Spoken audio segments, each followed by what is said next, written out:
Salve, galerinha. Vamos lá. Voltando aí ao nosso ritmo de trabalho. Depois de uma semaninha que tivemos aí um descanso para a mente. Espero que vocês tenham tido esse momento de descanso também, né?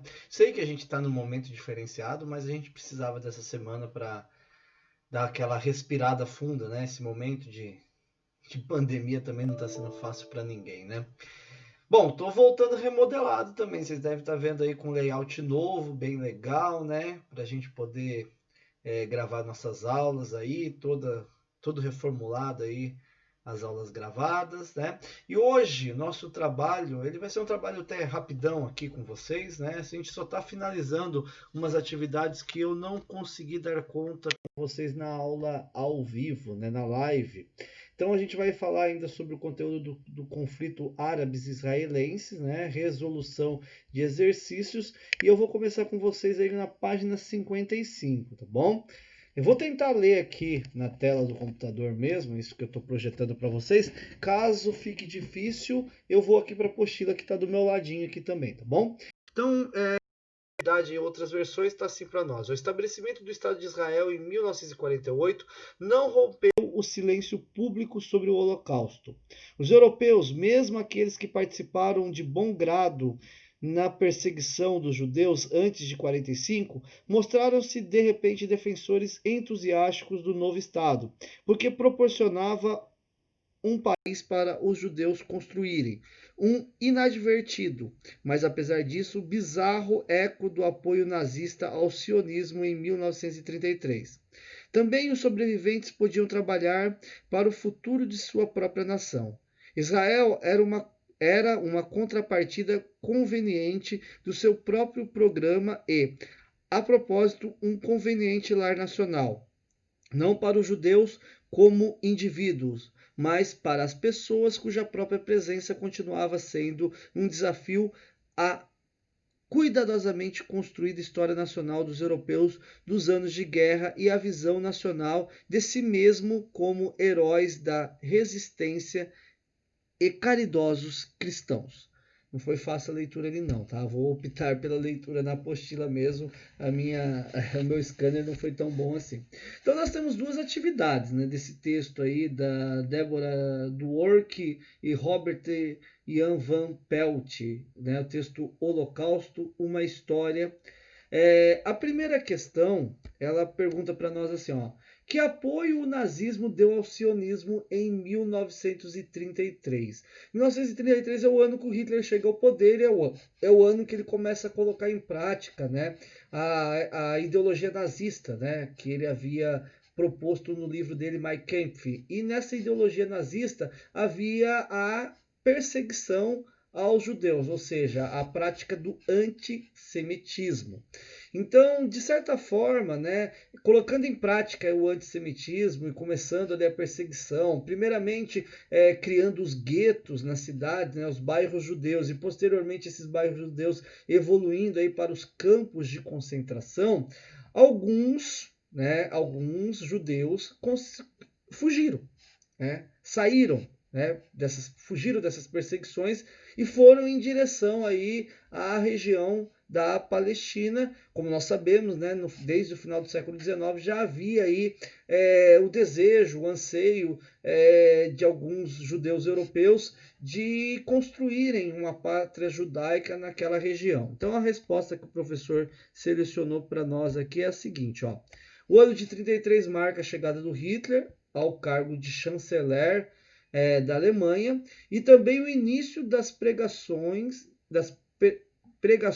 e leis antissemitas, fatores que levaram muitos judeus a migrar para a região da Palestina, lembrando, né, que já havia todo o contexto do sionismo, né,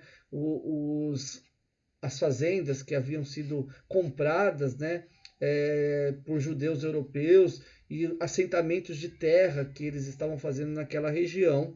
Então, alguns, para fugir dessa perseguição, migraram para lá. Então, colaborou de certa forma aí, né? Esse apoio que está colocado ali é um apoio, assim, digamos assim, no sentido figurativo. Não que o nazismo ele apoiava esse movimento, né? Mas ele forçou, de certa forma, aí, o movimento. Então, um apoio no sentido figurativo.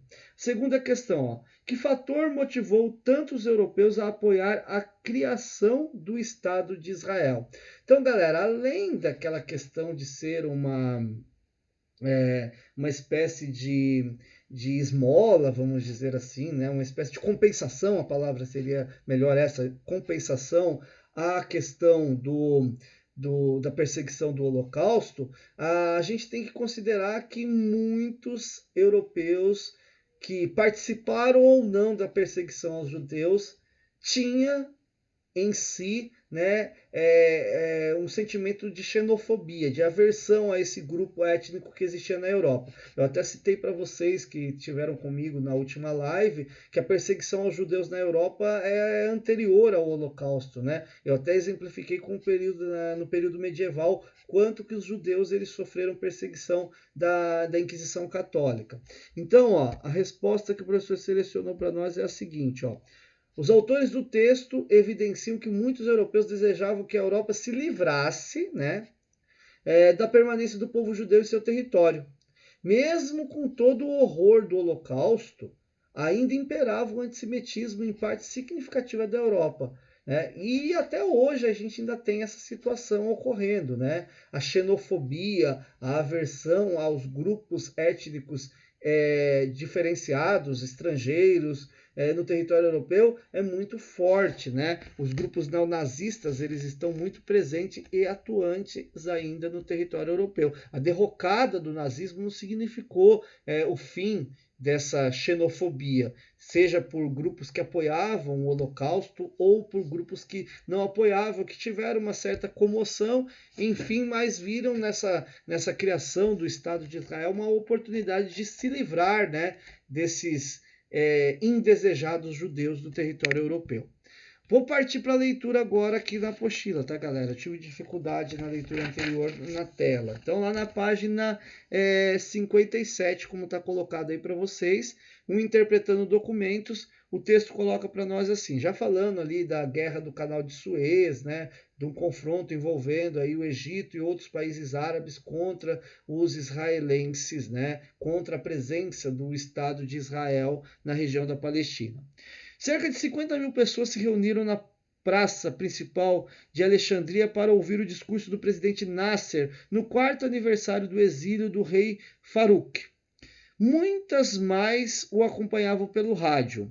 Alguns esperavam vê-lo abaixar o tom, já que a represa de Assuã, seu grande projeto, talvez não pudesse mais ser construída.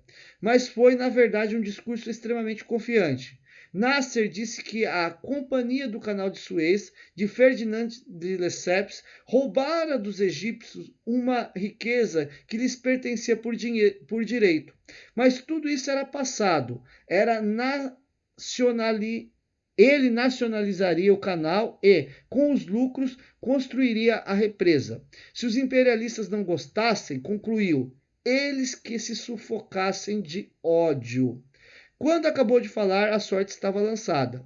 As palavras Ferdinand de Lesseps eram a senha para que as forças egípcias ocupassem o canal e os escritórios da companhia. Então, Nasser havia solicitado empréstimo ao governo estadunidense para construir a represa de Assuã em solo egípcio. A recusa dos Estados Unidos em fornecer a verba teria sido a causa imediata da nacionalização do canal de Suez.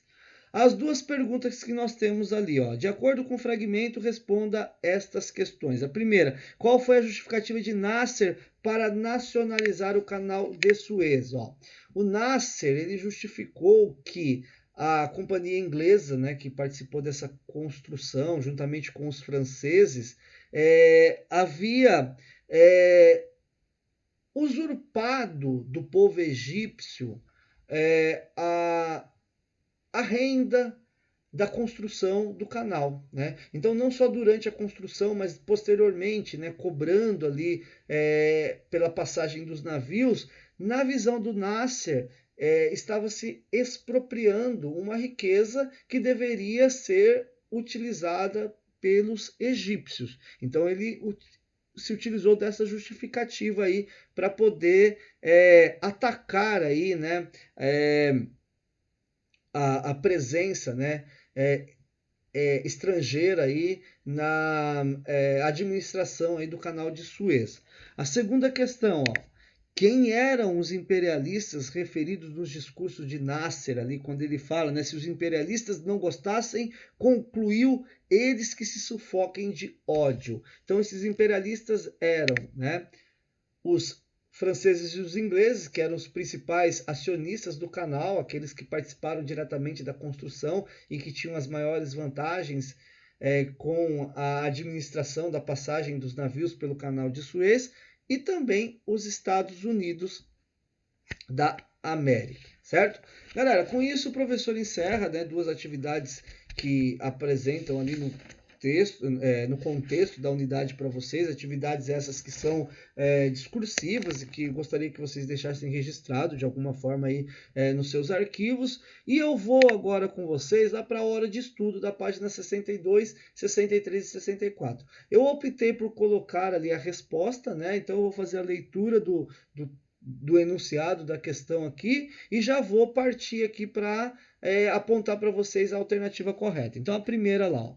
As guerras entre árabes e judeus que se verificam no Oriente Médio tiveram como causa principal a alternativa correta da 1, a letra C, o problema de uma população sem território, os refugiados palestinos, que surgiu com a criação do Estado de Israel. Quem são esses refugiados palestinos? Os árabes, né, que ficaram sem território, né, ficaram desterritorializados com a criação em 1948 do Estado de Israel. Segunda questão um pouquinho mais longa, vamos lá. Ó. Em pleno século XXI, as religiões continuam tendo grande influência no contexto social e cultural de diversos países e em amplas regiões do planeta. O poder da fé é de tal magnitude que é capaz de influir em aspectos políticos, sociais e econômicos de nações cujas autoridades, leis ou fronteiras são fortemente delimitadas por questões religiosas. Além disso, variados conflitos no mundo nos últimos tempos têm sua origem em divergências religiosas. Jerusalém é a cidade sagrada de 3 grandes religiões. Os 3 credos têm em Jerusalém marcos básicos de sua doutrina e de sua história. O texto acima apresenta Jerusalém como cidade sagrada de 3 religiões. Quais são essas 3 religiões? Ó. Alternativa correta, letra B, judaísmo, cristianismo e islamismo. O professor até comentou na live com vocês, né, para quem assistiu aí também a live, né, de que o conflito naquela região, ele é um conflito, logicamente, por questões geopolíticas, mas que não deixam de passar, né, por essas questões de cultura religiosa também. Terceira questão. A ética precisa ser compreendida como um empreendimento coletivo a ser constantemente retomado e rediscutido porque é o produto da relação interpessoal e social. A ética supõe ainda que cada grupo social se organize sentindo-se responsável por todos e que crie condições para o exercício de um pensar e agir autônomos. A relação entre ética e política é também uma questão de educação e luta pela soberania dos povos. É necessário uma ética renovada que se construa a partir da natureza dos valores sociais para organizar também uma nova prática política. O século XX teve de repensar a ética para enfrentar novos problemas oriundos de diferentes crises sociais, conflitos ideológicos e contradições da realidade. Sobre esse enfoque e a partir do texto, a ética pode ser compreendida como a alternativa correta, letra A. Instrumento de garantia da cidadania, porque através dela os cidadãos passam a pensar e agir de acordo com valores coletivos. Vamos para a próxima questão, a questão 4. Tá? Só vou tomar uma aguinha aqui para dar uma melhoradinha na garganta aqui, que já está pegando aqui a minha voz.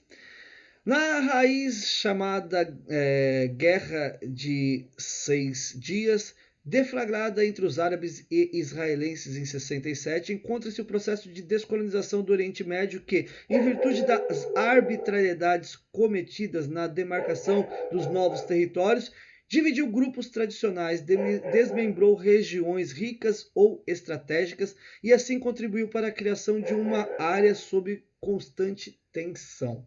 Cachorra latindo e eu não vou parar, né? Porque já temos alguns minutos gravados, galerinha. Perdão aí também a Natasha, minha cachorra, Ela curte dar uma latida no meio das minhas aulas. Ela não sabe também, né, coitada? Continuando aqui, vamos lá. O conflito de 67 deixou feridas ainda hoje abertas na região, a sugerir uma permanente ameaça à paz mundial. Assinale a opção que exemplifica corretamente essa ameaça. Então, nessa alternativa, a correta é a letra B. A ocupação pelo Estado de Israel de vários territórios árabes, principalmente a margem ocidental do Jordão, região estrategicamente importante e rica em possibilidades de exploração de petróleo, né? A região ali da Cisjordânia, né? Que é referência aí na letra B. Próxima lá, questão 5 agora. As 2 décadas posteriores a 45 seriam a era da descolonização no Oriente Médio e no resto do mundo. Sofrendo pressão de todos os seus respectivos impérios, França e Grã-Bretanha logo cederam poder no Levante, ao leste, no Oriente, está ali embaixo, né? Líbano e Síria, no caso francês, e Israel e Jordânia, no caso britânico. No Oriente Médio, mais que em qualquer outra região, as potências coloniais também encaravam o crescente poder dos Estados Unidos e da União Soviética, Guerra Fria. A tradicional importância estratégica da região, sua contiguidade, proximidade, vizinhança, adjacência, é o que significa contiguidade, com as fronteiras meridionais da União Soviética e, sobretudo, seu petróleo, levaram as novas superpotências globais a procurar expandir sua influência ali. Com todos esses fatores em jogo, era inevitável o fim da era colonial europeia e o subjugamento da região ali à influência da Guerra Fria. De acordo com o texto, analise as afirmações a seguir. Então, galera, nessa daí, a gente vai assinalar que todas estão corretas, tá? O texto estabelece claramente a relação entre os 3 temas, Guerra Fria, descolonização na Ásia e na África e os conflitos no Oriente Médio. O conflito ideológico entre Estados Unidos e União Soviética contribuiu decisivamente para o processo de descolonização na região do Oriente Médio. E a estratégica posição geográfica do Oriente Médio, bem como suas abundantes reservas petrolíferas, atraiu o interesse de diversas potências imperialistas. Passamos para a próxima questão. Ó. O fim da Guerra Fria e da bipolaridade entre as décadas de 80 e 90 gerou expectativas de que seria instaurada uma ordem internacional marcada pela redução de conflitos e pela multipolaridade.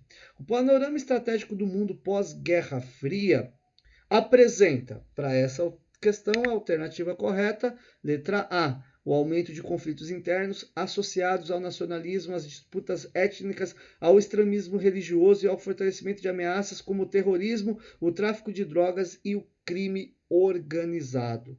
Vale a gente destacar, né, que a derrocada da União Soviética na Guerra Fria fez com que muita da tecnologia soviética fosse vendida para grupos extremistas, radicais e fundamentalistas que atuam ali na região do Oriente Médio e que se contrapõem aí ao Ocidente, principalmente aí aos Estados Unidos da América e ao Ocidente europeu. E por isso nós tivemos uma crescente de movimentações de grupos terroristas atacando essas áreas do mundo. A questão 7. Em 1947, a Organização das Nações Unidas aprovou um plano de partilha da Palestina que prevê a criação de 2 estados, um judeu e outro palestino. A recusa árabe em aceitar a decisão conduziu ao primeiro conflito entre Israel e países árabes. A Segunda Guerra, Suez, decorreu da decisão egípcia de nacionalizar o canal, ato que atingiu interesses anglo-franceses e israelenses, interesses da Inglaterra, da França e de Israel. Vitorioso, Israel passou a controlar a Península do Sinai. O terceiro conflito árabe-israelense ficou conhecido como Guerra dos 6 Dias em virtude da rapidez da vitória de Israel. Em 6 de outubro de 73, quando os judeus comemoravam o Yom Kippur, o Dia do Perdão, forças egípcias e sírias atacaram de surpresa Israel, que revidou de forma arrasadora. A intervenção estadunidense e soviética impôs um cessar-fogo concluído em 22 de outubro. Então ali tem um resumo, né, dos conflitos árabes israelenses aí ao longo, né, da segunda metade do século XX. Com base no texto, acima assinale a opção correta. Para a questão 7, a opção correta é a B. Vamos ler a letra B. Ó. Na segunda metade dos anos 60, quando explodiu a Terceira Guerra Árabe-Israelense, Israel obteve rápida vitória, né, na Guerra dos 6 Dias, tá? Fazendo menção a ela. A oitava questão. No momento em que Israel e Palestina retomaram negociações de paz após quase 3 anos de interrupção, cabe lembrar um momento referencial para essa questão.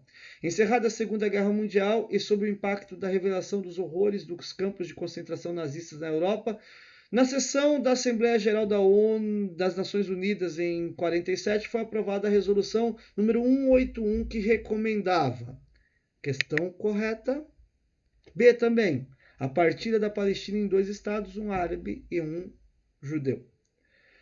9. Sobre a criação do Estado palestino. Analise as afirmativas. Para a gente fazer a leitura somente das corretas. Então seria a letra E, apenas a 2 e a 3 estão corretas. Após a criação do Estado de Israel, a fundação do Estado palestino foi uma das principais causas das lutas no Oriente Médio, o que, ao meu ver, é justo, né? Os árabes palestinos também merecem ter aí um Estado unificado, né, naquela região que eles ocupavam há tanto tempo. E com a votação da Assembleia Geral da ONU, ocorrida em 29 de novembro de 2012, a Palestina passou a ser um Estado observador, não membro integrante da organização internacional. Por fim, meus queridos, né, finalizando esse nosso retorno aqui às aulas gravadas, a questão 10 coloca para nós assim, ó.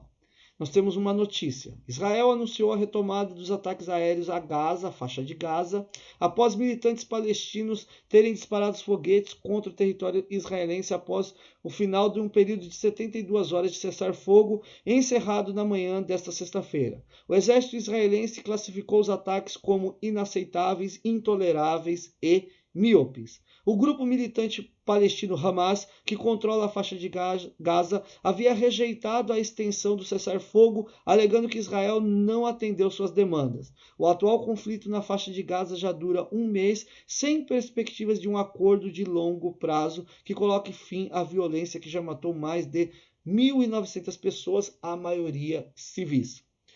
Como em décadas anteriores, a faixa de Gaza foi palco de mais um conflito entre palestinos e israelenses. Em relação a esse território, afirma-se corretamente que a nossa última questão tem como alternativa correta a letra B. Foi ocupado por Israel durante a Guerra dos 6 Dias, em 1967, e devolvido para a Autoridade Nacional Palestina em 2005. Atualmente é controlado pelo Hamas, que venceu as eleições parlamentares em 2006 e rompeu com o partido moderado Fatah. Então, galera, com isso a gente encerra aí essa unidade, né? E encerramos também a nosso volume 10. Nos encontraremos novamente aí na live após o recesso, que já teve, né? Já passou. Já saudei vocês nesse retorno. E aí a gente começa aí os conteúdos, né, do nosso volume 11 e 12, que nós temos que trabalhar rapidamente aí para depois vir ali os outros trabalhos dos revisionais, tá ok? Por hora, valeu pela atenção, um abraço para todo mundo. Até mais.